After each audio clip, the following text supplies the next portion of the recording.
পক্ষ বিপক্ষ মামলা হয় রাজশাহী বোয়ালিয়া থানায়, কিন্তু আমরা কি দেখলাম?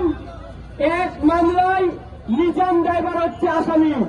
নিজাম ড্রাইভার যুবদল নেতাকে গ্রেফতারের প্রতিবাদে বোয়ালিয়া থানার ওসির প্রত্যাহার চেয়ে রাজশাহীতে মানববন্ধন। বিস্তারিত থাকছে রাজশাহী থেকে লিয়াকত হোসেনের প্রতিবেদনে। নগরীর শিরোইল বাস টার্মিনালে আধিপত্য বিস্তারকে কেন্দ্র করে দু গ্রুপের সংঘর্ষের ঘটনায় যুবদল নেতা নিজাম আলীকে গ্রেফতারের প্রতিবাদ এবং বোয়ালিয়া থানার ওসির প্রত্যাহারের দাবিতে মানববন্ধন করেছেন ১৯ নং ওয়ার্ডের এলাকাবাসী ও সর্বস্তরের জনগণ।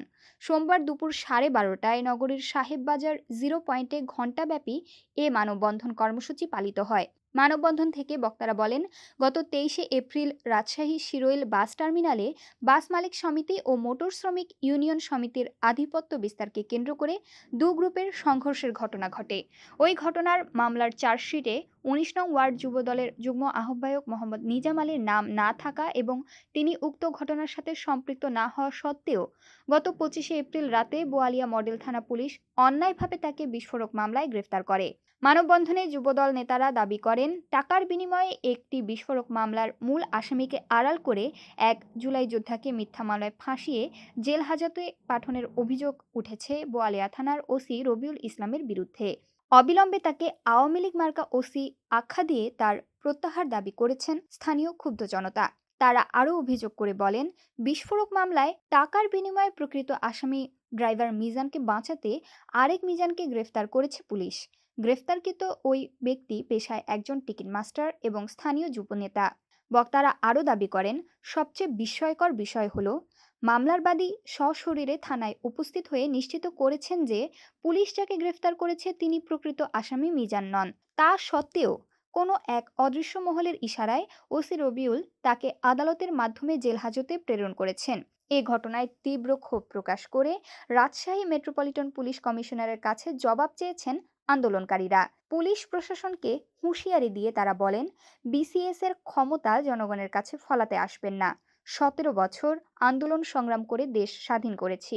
গ্রেফতারকৃত টিকিট মাস্টার মিজানকে জুলাই যোদ্ধা আখ্যা দিয়ে তারা আরও জানান, জুলাইয়ের গণ আন্দোলনেও এই যুবনেতা কারাবরণ করেছিলেন। নিরপরাধ হওয়া সত্ত্বেও তাকে আবারও মিথ্যা মামলায় কারাগারে পাঠানো হয়েছে।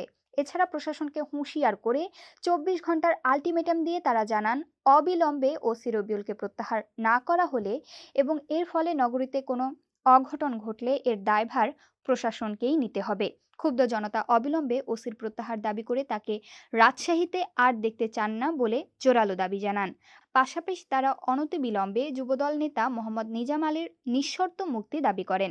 মানববন্ধনে উপস্থিত ছিলেন রাজশাহী মহানগর স্বেচ্ছাসেবক দলের দপ্তর সম্পাদক মোহাম্মদ সৈকত পারভেজ, রাজশাহী মহানগর চন্দ্রিমা থানা ছাত্রদলের আহ্বায়ক আবুল কালাম আজাদ তপন, রাজশাহী মহানগর যুবদলের সদস্য মোহাম্মদ মানিক হোসেন, রাজশাহী মহানগর যুবদলের সদস্য মোহাম্মদ শুভ, রাজশাহী মহানগর যুবদলের সদস্য মোহাম্মদ মিলন আলী, রাজশাহী মহানগর যুবদলের সদস্য মোহাম্মদ শিমুল হোসেন, রাজশাহী মহানগর যুবদলের সদস্য মোহাম্মদ হাফিজ, ভুক্তভোগী নিজাম আলীর স্ত্রী মোসাম্মদ সুমি খাতুন সহ স্থানীয় গণ্যমান্য ব্যক্তিবর্গ ও সাধারণ জনগণ।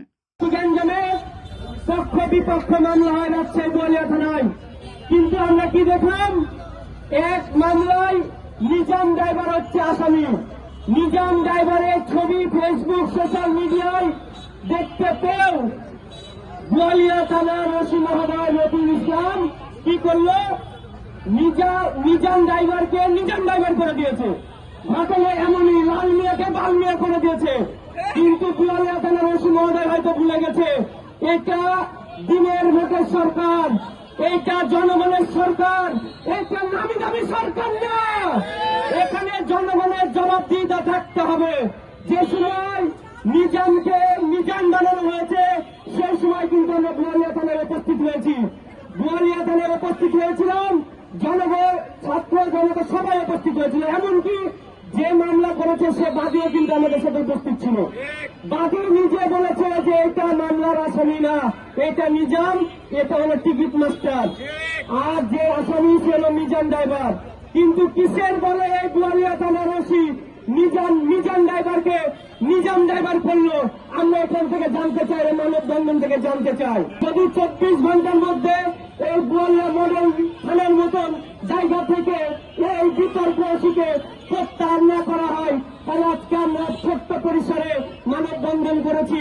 24 ঘন্টা পরে কিন্তু যদি রাজশাহী শহরে কোনো বিশৃঙ্খলা হয় জনগণ তার দায় ভয় নেবে না। বলিয়া থানার ওসি রবিউল ইসলামের প্রত্যাহার